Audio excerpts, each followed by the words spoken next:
Chapter 1 the sentence and phrases. Sentence words का एक ऐसा ग्रुप होता है जिसका अपने में एक कंप्लीट सेंस होता है। अगर हम वर्ड्स को रैंडमली अरेंज कर दें जिसका कोई भी सेंस नहीं होगा, कोई मीनिंग नहीं उससे निकल रहा होगा, तो ऐसे ग्रुप ऑफ वर्ड्स को सेंटेंस नहीं कहा जाता। Example, Riya is my friend.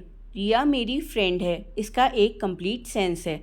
लेकिन अगर मैं यहाँ पर वर्ड्स को रीअरेंज कर दूँ, जैसे फ्रेंड, रिया, माई, इज़, ऐसे ग्रुप ऑफ वर्ड्स का कोई भी मतलब नहीं निकल रहा है। इन ग्रुप ऑफ वर्ड्स को हम सेंटेंस नहीं कहेंगे। सेंटेंस हमेशा कैपिटल लेटर से स्टार्ट होता है। सेंटेंस में पंक्चुएशन मार्क्स को यूज़ किया जाता है। कुछ पंक्चुएशन मार्क्स होते हैं जैसे full stop, question mark, mark of exclamation, comma, semicolon, inverted commas. Kinds of sentences. Sentences 4 kinds के होते हैं। सबसे पहला डिक्लेरेटिव और असर्टिव सेंटेंस जिन्हें स्टेटमेंट्स कहते हैं। सेकंड इंटेरोगेटिव जिन्हें क्वेश्चंस कहते हैं। थर्ड इम्पेरेटिव जिसमें कमांड्स, रिक्वेस्ट और सजेशन या एडवाइस दी जाती है। एंड फोर्थ एक्सक्लेमेटरी जिसमें हम एक्सक्लेमेशंस यूज़ करते हैं। फर्स्ट, डिक्लेरेटिव या असर्टिव सेंटेंसेस। जिन सेंटेंसेस में कोई स्टेटमेंट बताई जाती है उन्हें डिक्लेरेटिव या असर्टिव सेंटेंस कहते हैं।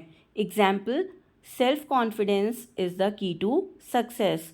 अ thankful heart is a peaceful heart. Second, interrogative sentence. Interrogative sentence ऐसे सेंटेंस होते हैं जिनमें कोई क्वेश्चन या इंक्वायरी की जाती है। Example, what kind of stories do you like? Do you like mysteries? Interrogative sentence 2 तरीके से फ्रेम होते हैं। पहला इंफॉर्मेटिव क्वेश्चंस और सेकंड होता है येस और नो टाइप क्वेश्चंस। ऐसे सेंटेंसेस के एंड में हम क्वेश्चन मार्क लगाते हैं। थर्ड होता है इम्पेरेटिव सेंटेंस। जिन सेंटेंसेस में कोई कमांड, रिक्वेस्ट, ऑर्डर या एडवाइस दी जाती है उन्हें हम इम्पेरेटिव सेंटेंस कहते हैं। Example, leave the room immediately, यहाँ पर हम एक कमांड दे रहे हैं। ओपन द विंडो प्लीज़, यहाँ पर रिक्वेस्ट की जा रही है। Be true to your word, यहाँ पर एडवाइस दी जा रही है। डोंट डिसओबे योर एल्डर्स, यहाँ एक सजेशन दिया जा रहा है। इम्पेरेटिव सेंटेंसेस को फुल स्टॉप से एंड किया जाता है। Exclamatory sentences. एक्सक्लेमेटरी सेंटेंसेस में हम अपने इमोशंस को एक्सप्रेस करते हैं, जैसे surprise, delight, pain, grief, anger, disgust. हम विशेस को भी इमोशंस में ही क्लासिफाई करते हैं। एक्सक्लेमेटरी सेंटेंस के एंड में मार्क ऑफ एक्सक्लेमेशन को यूज़ किया जाता है। Example, what a lovely flower this is.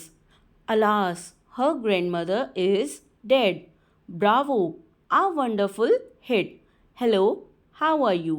Hush, the baby is sleeping. ये सभी होते हैं exclamatory sentences. फिर आते हैं हमारे phrases।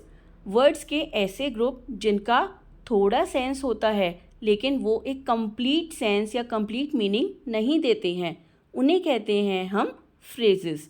फ्रेजेस में फाइनाइट वर्ब और सब्जेक्ट नहीं होता।